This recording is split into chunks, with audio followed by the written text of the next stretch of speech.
everybody, I'm Rob, I'm an addict.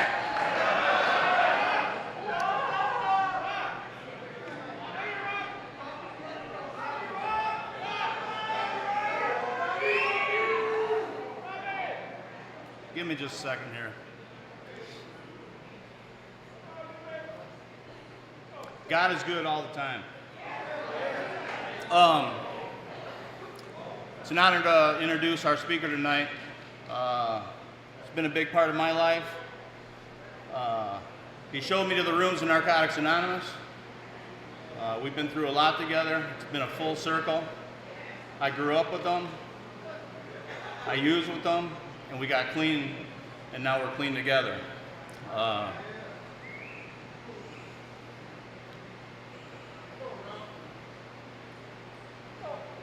We've had a little bit of a trying year.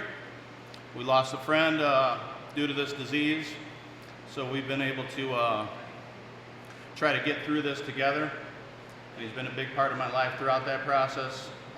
Couldn't have done it without him. And if there's one thing that he's given me, it's the message that it's all going to be okay, as long as I don't pick up. And that's a big deal. I give you Colby.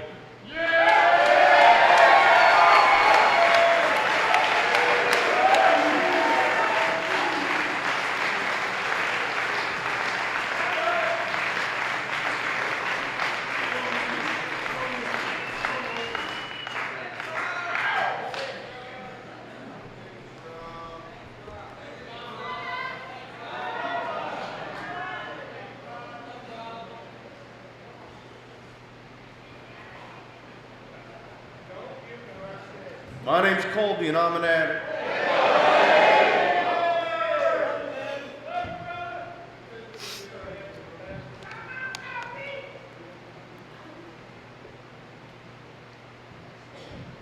We got really good turnout. I'll tell you, you don't know how much this place means to me.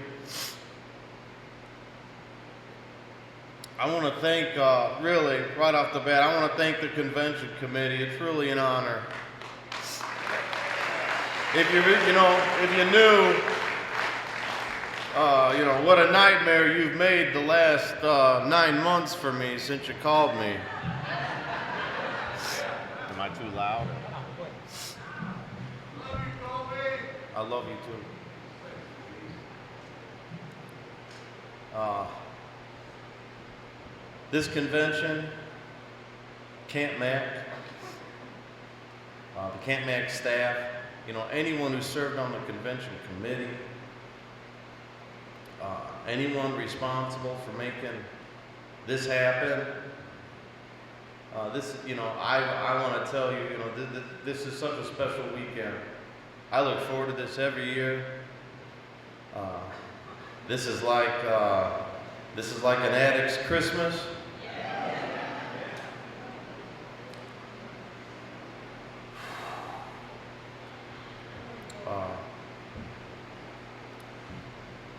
I've been coming here to We Grow With Love convention for 13 years.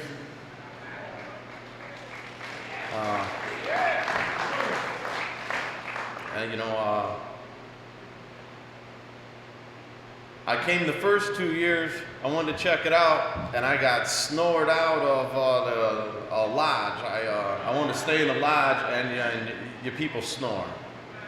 And so I went and I slept on a couch, and then I ended up sleeping in the back of my truck, and I just hated you people. And then I come the next year and I got a cabin, and some other people come into the cabin when I wasn't there and took a couple bunks. I thought I had it all to myself, and then I got snored out of the cabin, and I came and slept on the couch again, and then I ended up sleeping in my truck. And I thought the next year I'm just going to bring a tent and stay as far away from you as possible. And so I started setting up my tent, and you wouldn't leave me alone. And look at it now. So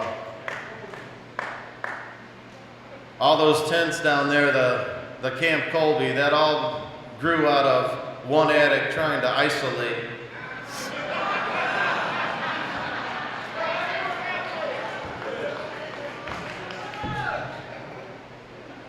And my story around here isn't really any different than anyone else's.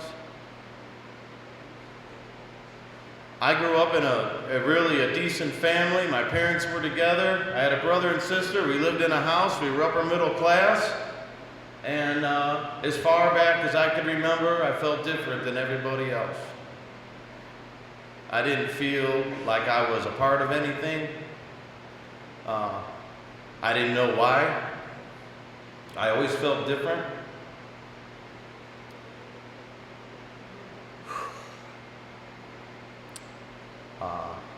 I started using when I got into high school.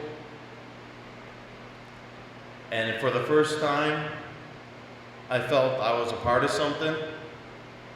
I found something I was good at.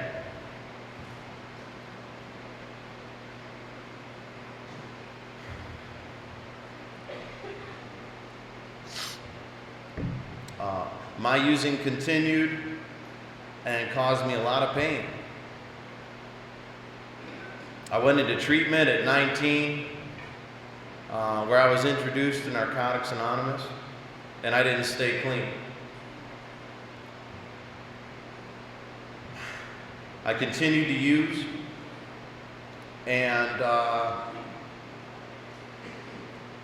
experience a lot of unmanageability in my life and a lot of pain.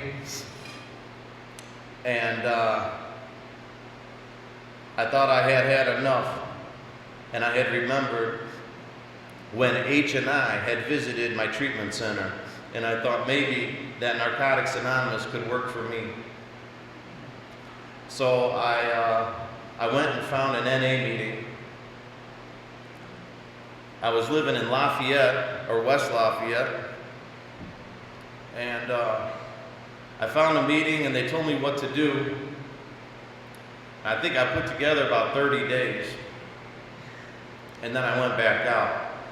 And I don't remember a whole lot about those days, but I know that I experienced some love. I experienced something different. I experienced something special in the rooms of Narcotics Anonymous. I found people who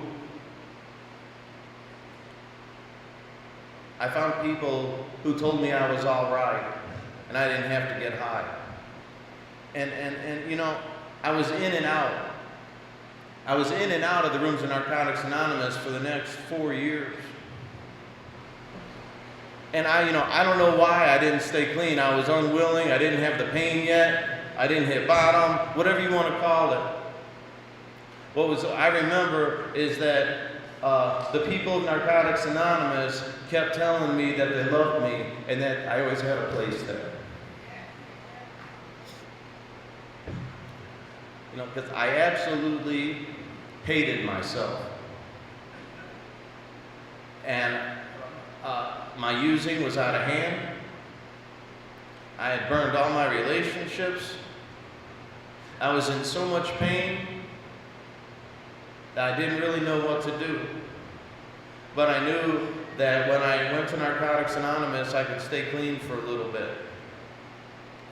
And so I kept going back. And that was about the best I could do. And you know, years went by, and when things really got bad, I thought about killing myself. And I had remembered that in Narcotics Anonymous, I had felt some peace. I remember the times when I put together 30 days, when I put together 60 days. I remembered the hugs that you gave me. And I really, really, really didn't want to die. I just didn't want to be in pain anymore. And I didn't know what to do. I didn't think the program of Narcotics Anonymous was going to work for me. I thought that was for you. And so I went back to meetings and I started taking some suggestions. And I'm like, okay, when you talk about we're going to look at things just for today, then I'm going to look at it just for today. You tell me to try, to pray, just try. I'm going to try. I'm going to try. And that book I had with an inch of dust on it, I found my book. You know, I found my book. I started reading it. I started taking these suggestions. And I stayed clean. I stayed clean. I made meetings every day. I did what you told me.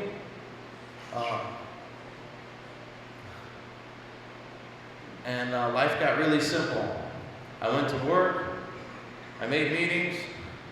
And I stayed clean. I started to put a life together. I started to work steps.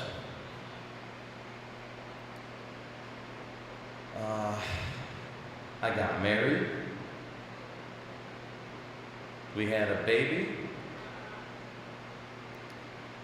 And I did a little bit of service work. And you know, I don't know about the timeline here. Y'all gotta bear with me. It's gonna come out like it comes out. But for real, after like 4 years, I stopped working steps.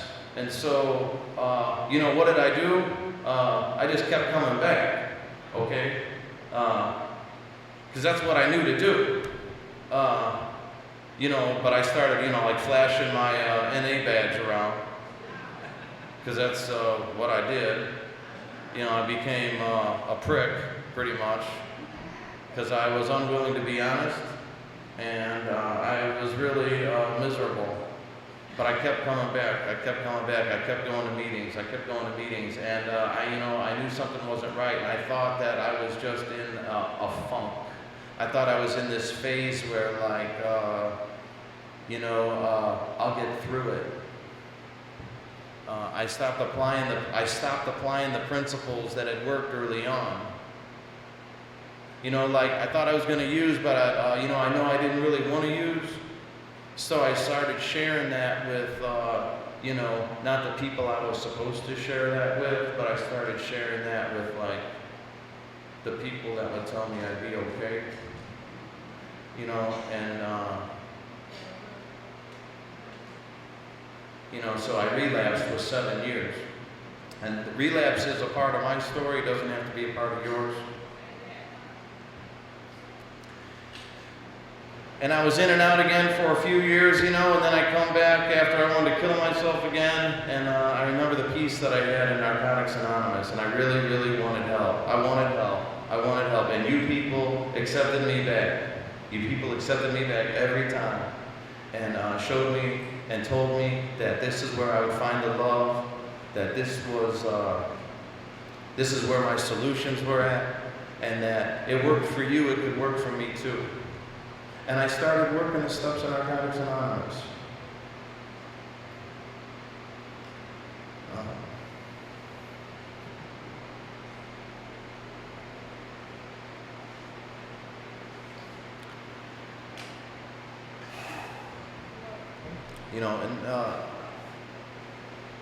Thank God for Narcotics Anonymous.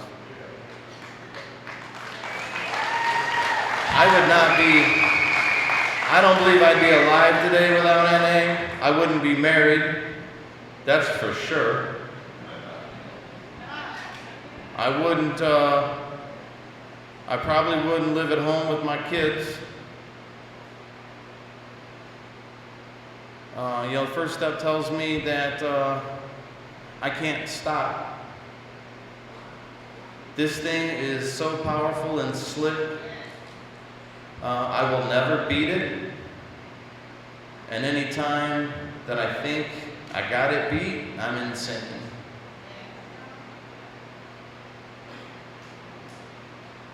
I can't stop. Everyone told me to stop. Stop it. Stop what you're doing. Cut it out. Stop it. And I couldn't stop. And I came to Narcotics Anonymous and I said, I can't stop. And they said, we can't either. Have a seat. And you know,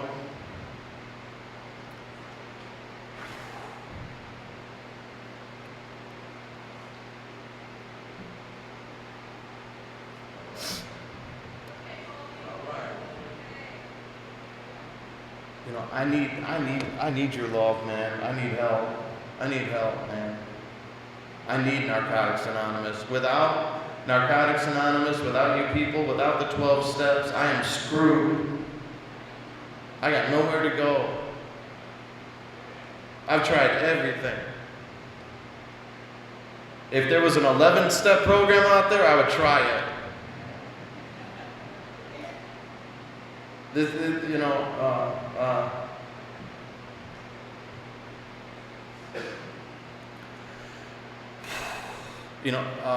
I'm just going to jump around because I don't know, man. What do I know? I don't know nothing, okay? I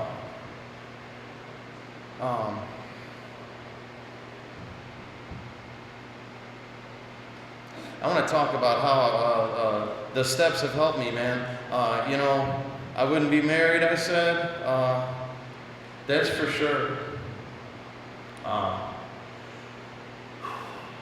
Learned a lot about, relationships. If recovery is an active change in my attitudes and ideas, then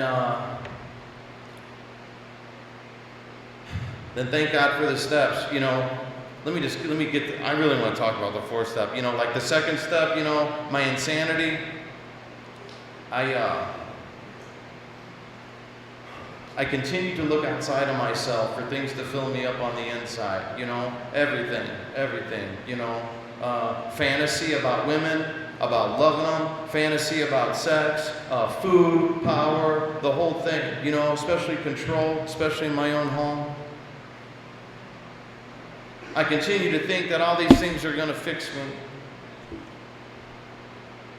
I continue to cause myself and other people pain.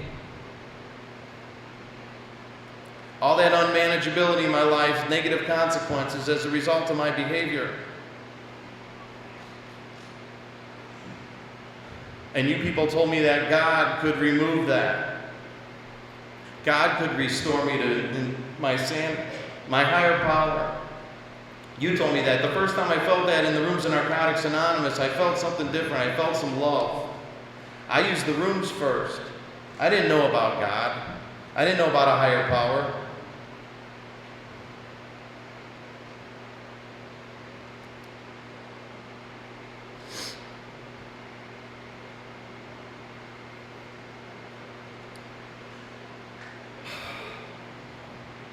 I'm sorry, I'm really having a tough time. I've been crying here for every time I come here, I just cry. And, it's such an opportunity to lose all that stuff that I carry around with me every day.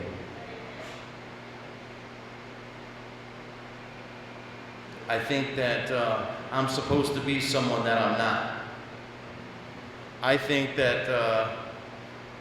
I'm supposed to be more physically fit, make more money, work steps faster, work steps more sincere, sponsor more men, drive a better car.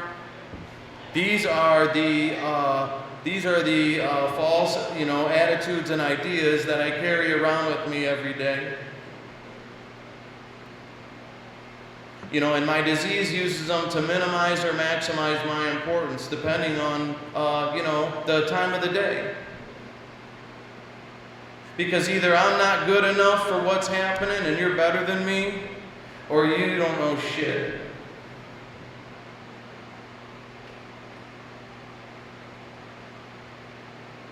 And so what I pray for is some middle ground, some balance, some acceptance.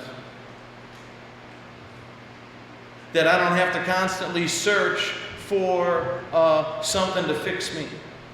See, because what I seek is a spiritual experience. Anything to take me outside of myself. anything so that I don't have to be Colby. Even if it hurts. Even if it causes me a lot of pain. And so what I want so much is just to be okay with me. To feel okay with being Colby. To be comfortable in my own skin. To not have my thinking run 100 miles an hour looking for that next thing that is going to fix me.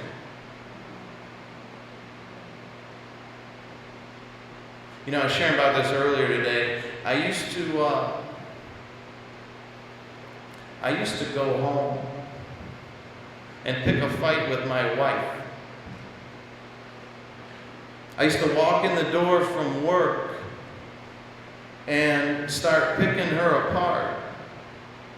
Why the house isn't clean, dinner isn't ready, kids ain't got their homework done. You know, does it really matter? You know, because when I'm not right with me, when I'm not right with God, she don't stand a chance. That poor girl. She don't stand a chance. I didn't know how to have a healthy relationship.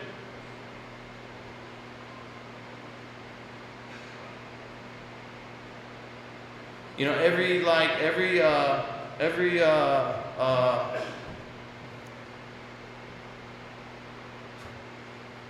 every 4 months, every 3-4 months, my sponsor makes me, he makes me write an inventory on what's going on with me because it's usually some issue, you know, and he's big on the inventory. And, you know, it took me a while to get with that. But like in third, you know, my third step, I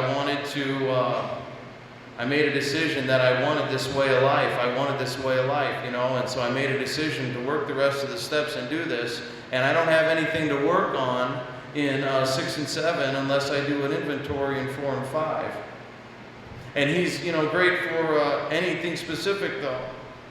We do inventories, mini 4 steps, whatever you want to call them.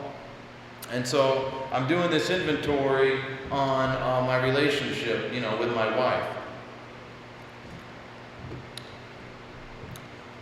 I think I've probably done like six separate little, you know, mini 4 steps.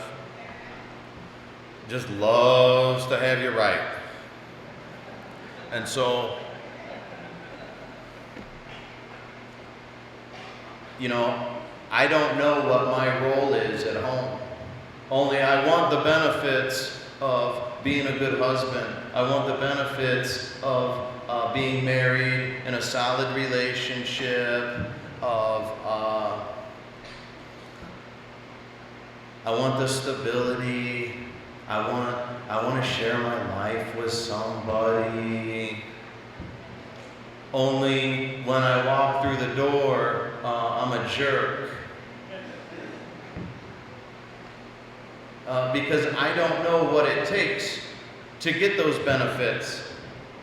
And so thank God for the steps and breaking this stuff down, and we can look at it in my inventory, you know, because the inventory is to learn, you know, like what I don't know. The inventory is to learn what I don't know. And, you know, I should be so lucky to have a person in my life.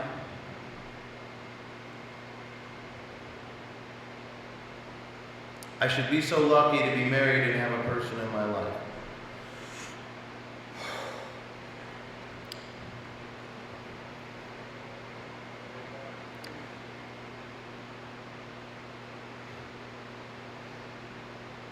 I want the benefits of recovery without doing the work. I think that I should just get these things. That if I make meetings and drink a lot of coffee with you, they should just happen. like recovery is magic.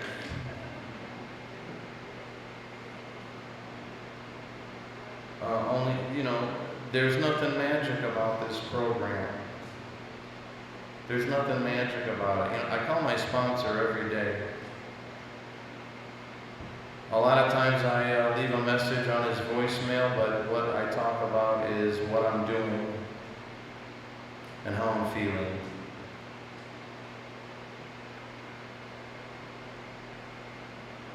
That,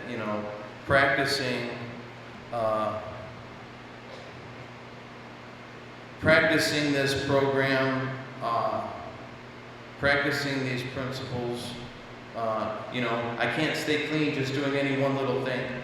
I have to make meetings. I have to do service work. I have to write. I have to ask for help on a daily basis. I have to read my meditation. I have to pray. I have to meditate.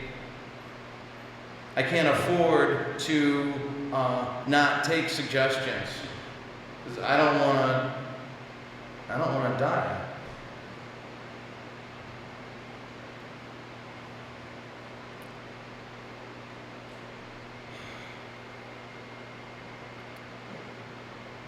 The fourth step was really beneficial to me. When we sat down and talked about the fourth step, the rule was that anything is material. That if I pray before I write, that anything that comes to mind, I need to write it down. And so I started writing my fourth step, and some stuff started to come out that I didn't like. Some stuff started to come out that wasn't too nice. And the basic text talks about that, how when we put pen to paper and we invite a loving God into our process, that something happens. That there's a creative action that takes place that is out of our hands. And that things are revealed to me through writing.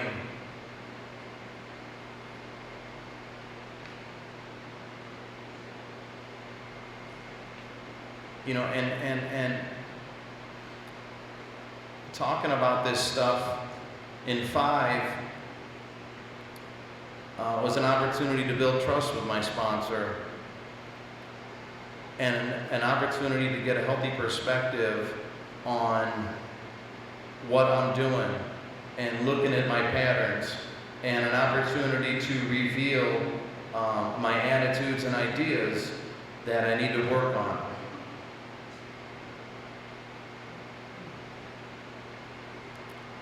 I feel like I'm supposed to be making you laugh or something. I'm really having a tough time up here. I'm just going to tell you that.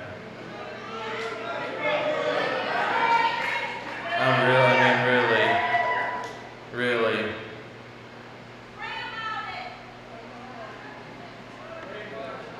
Because,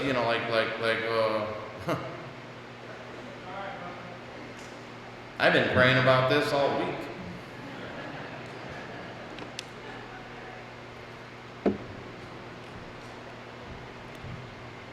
I know most of you.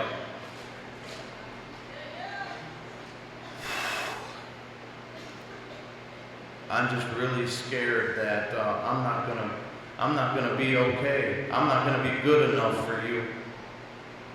I'm not gonna give you message you came out here for. My experience is that I ain't gotta get high. My experience is that the program in Narcotics Anonymous can work for me too. Despite everything my head tells me. Because it tells me that it can't. Like when you're sharing and I don't really want to hear what you got to say, how at my meetings, my groups, it's hard to listen, man. Listening takes practice because my head tells me that you don't know what you're talking about. My disease tells me that I'd probably be better off, getting up and going home and like mowing the grass or some shit. That I really don't need to hear what you got to say.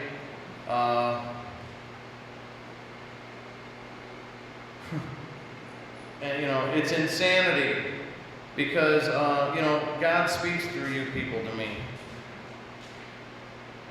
I need you to love me. I need you to keep coming to meetings. I need you to keep working your program.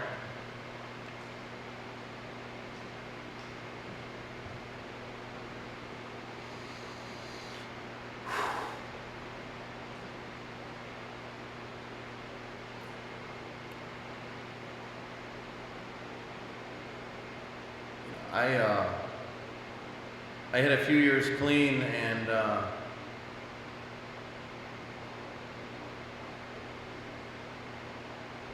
I wasn't working on shit, and I got into an argument at work, and I put my hands on a guy, and they said that they didn't like that, and they fired me. And I had to go home and tell my wife and my little baby that I didn't have a job anymore. Clean. And with a few years clean, I have said some really inappropriate comments to people in the fellowship. Okay, women.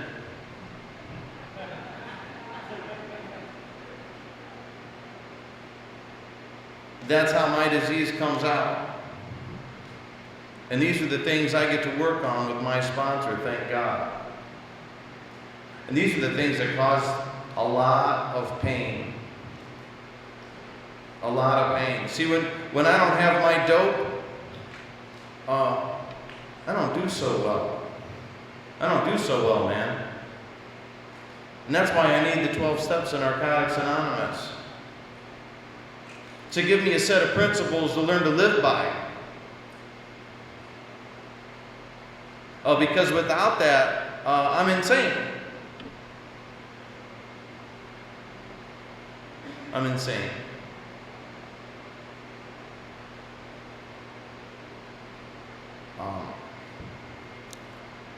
But thank God for the steps. After going over my 4-step with my sponsor, and 5, identifying my shortcomings, we're looking at how acting out on those character defects no longer did what they used to do. That God had begun to work in my life, and what we saw was the beginning of a spiritual awakening, that those behaviors no longer held the same value and no longer did the same thing. And that in 7, when it came time to act out on those, I could do the opposite. And I knew it was like dope because it felt like the same. When I wanted to be dishonest and I practiced honesty instead, it felt like I lost my dope. When I wanted to be self-righteous and instead practiced humility, it was like someone took my dope away. Humbling. Practicing spiritual principles, though. And when I had to start cleaning up my wreckage in 8, I had to make a list like there was no 9.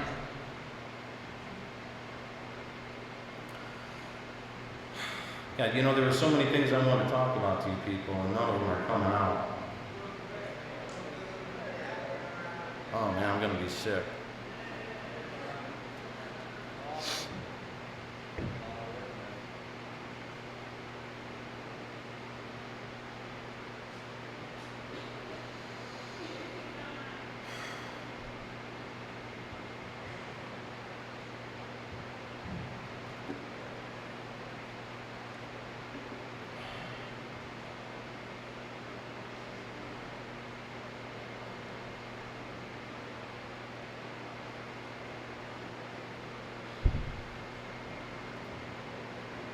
I look forward to coming here every year.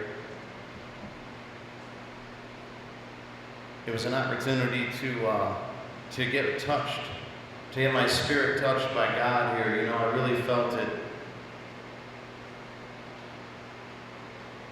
It happened the first time I was here. It happened down by the lake, and I didn't understand it. But I knew this place was special, and I knew this convention was special. And every year it happens. It happens every year here for me. And thank God. And it happens more and more and more. That it's a place where I can get in touch with my higher power. And I'm grateful for that. Every year it happens at a different time. And it seems like earlier and earlier it happens.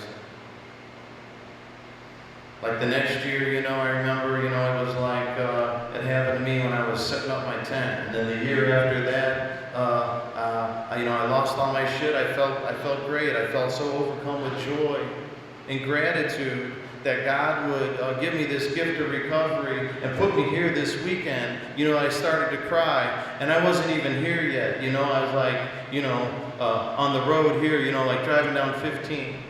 And then the year after that, you know, like I was just packing my tent into my truck, you know, loading my stuff up. And that such a wonderful opportunity exists, you know, that I get to come here and I get to do this. I get to spend the weekend with you. And I don't have to get high. And I can be so overcome with joy and gratitude that I can cry, and it's okay. See, because I still think, you know, I'm still caught up with old attitudes and ideas. Crying ain't cool, man. That ain't cool. Can't cry at the dope table. Better not.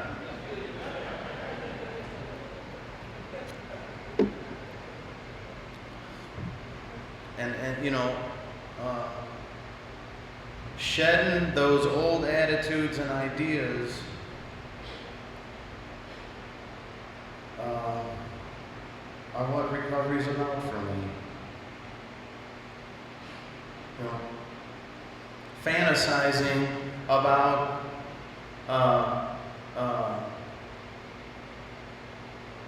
women in the fellowship no longer does the same thing for me that it used to.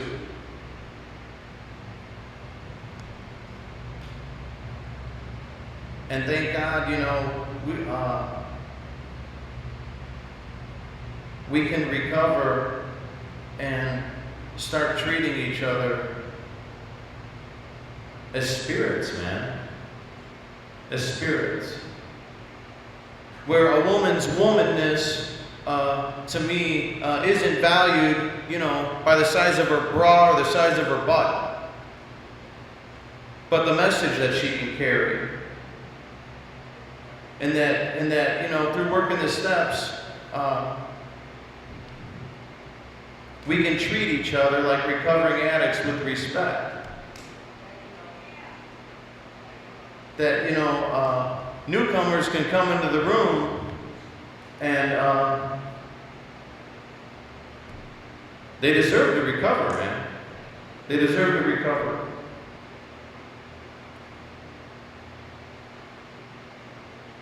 See, because I didn't always think like that.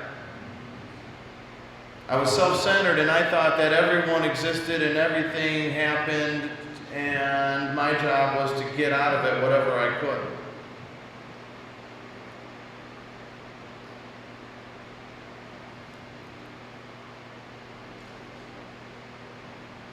I had some really neat amends to make in 9, and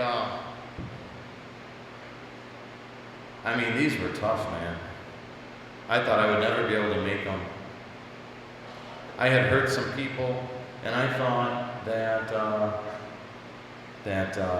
there's just no way.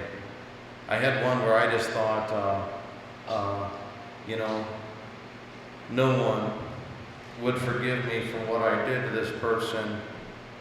And it was a relationship gone wrong with a female, you know, and it was, 15, 20 years old, you know, and I carried this around, for a long time. And, I didn't want to put it on my 8th step. And I felt so much pain. I was in so much agony over this. But it was material and I had to include it.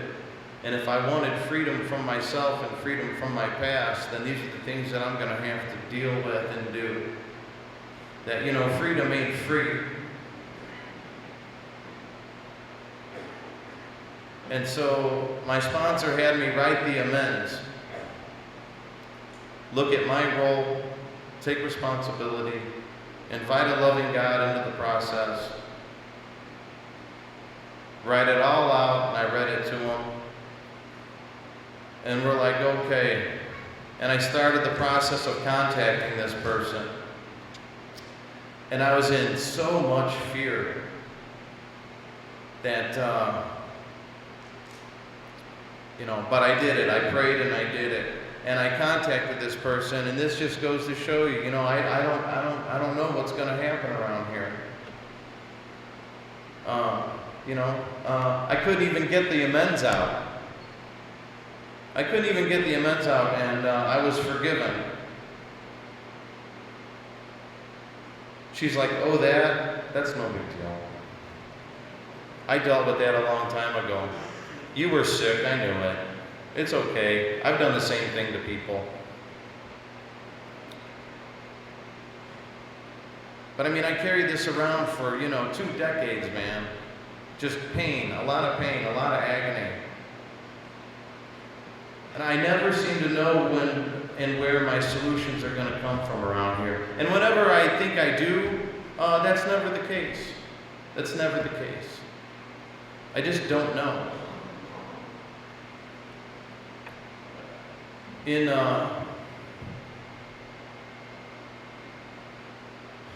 10 for me is cleaning up the wreckage of my present. And every night I do a 10-step prayer. And I have an opportunity to review my behavior throughout the day. And things come up where I could improve. And those things I pray on. And the next morning, when I meditate in the morning, I practice listening and being still, and I listen for my higher power to talk to me and give me solutions and how to improve on my behavior that caused me pain, the unmanageability from the day before.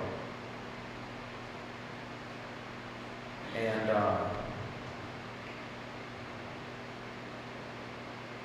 the awakening I had from the 11 steps, continue to carry it in the 12th step. And that the opportunity for us to practice spiritual principles and carry the message of Narcotics Anonymous, I need to do that when the opportunity comes. I don't get to say,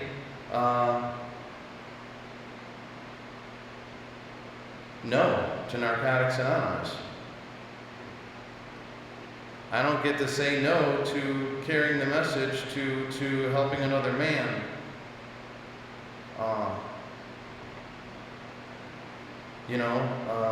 The deal is, I pray for the knowledge of God's will and the power to carry that out. And my job is to help other people. Not me. Help other people. God helps me, I help other people. That's the deal. And I try not to help me too much. That's the deal. And the more that I can do for other people, the healthier I become.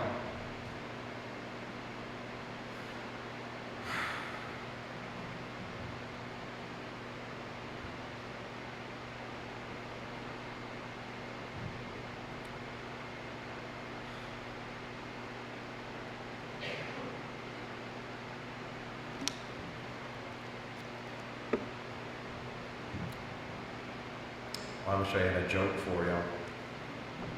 I'm really having a tough time up here. Really. I know it's all right. Yeah. That still don't help me. I mean, the spirit just ain't flowing on this side of the mic, man. You know, and I don't know what to tell you. Except, in January I had 3 years clean, okay? I ain't had to get high.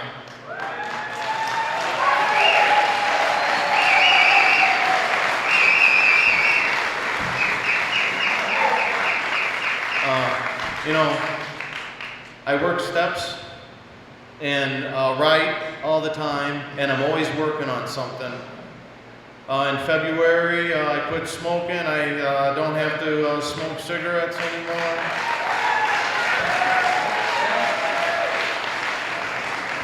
And, that alone yielded like 4 inventories I've had to write, because let me tell you something, you're going to put cigarettes down, you better be working on something. I had to inventory violence in my behavior, because my coworkers, officially voted me the dick on the job.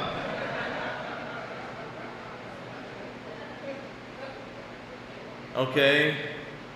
I had to inventory my relationship with my wife again, because that's what I had to do. And guess what? When I wrote on it again, more things were revealed. Okay? And I don't always know what those are, because, I thought I fell in love, man. I thought I fell in love with someone else. I thought I fell in love with a girl who really understood me. Clean. I thought I really knew the answer. I thought finally everything you guys were talking about, this is what you meant. I really could be happy in Narcotics Anonymous. I just didn't get it right the first time. I don't need to tell my sponsor about this. I got this. I got this. This feels so right.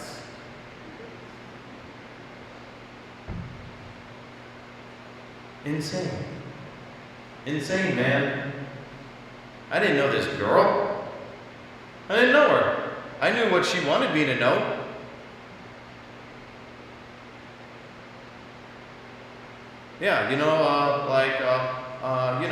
842 text messages in 6 days, and I'm going to leave my wife.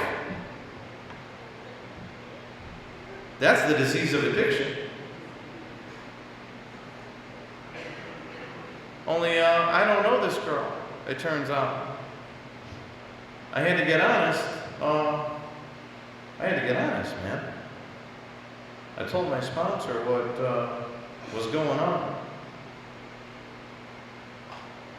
It turns out that I didn't know her. She didn't know me. God don't speak through text messages.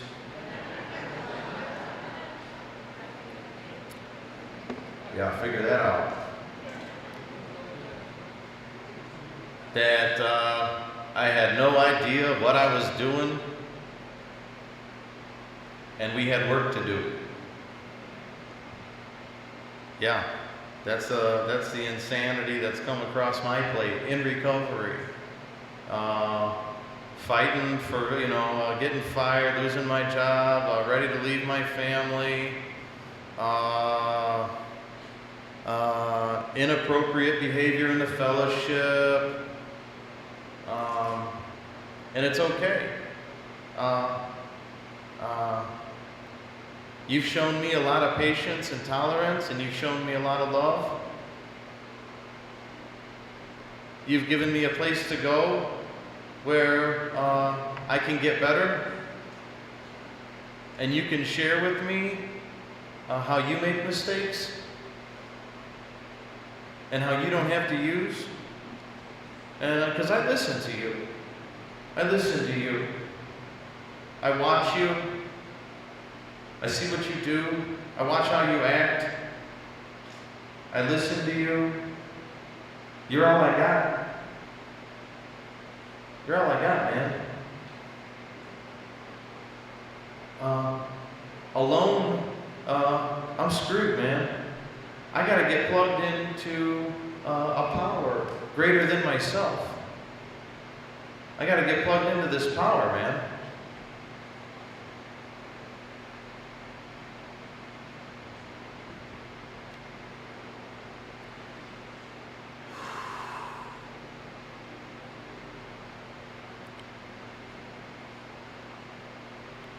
How much time I got left, John? Oh, great.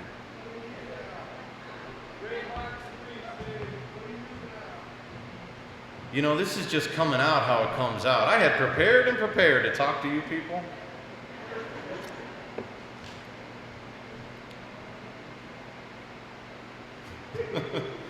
Maybe I didn't drink enough coffee. No, that ain't it.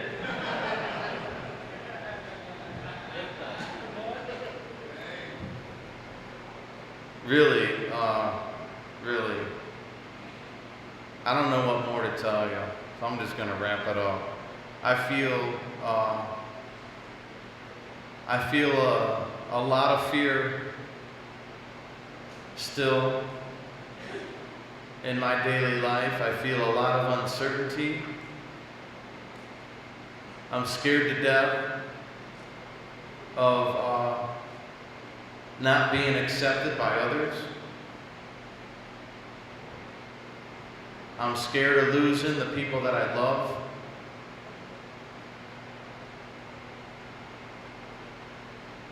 And a lot of times I don't know what to do. A lot of times I don't have the answers. And it turns out I don't have to. I ain't got to be no Superman.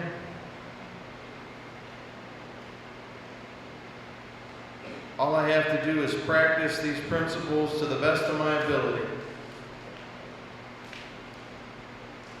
All I have to do is wake up and pray, man, and get connected to my higher power and try. Sometimes I take my will back immediately.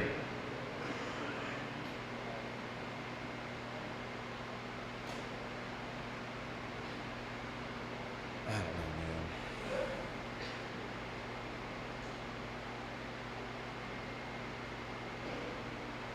Yeah, that's it, man. Thank you. You've shown me a lot of love and a lot of patience tonight. Really. Thank you. My name's Colby. I'm an addict. I'll keep saying that.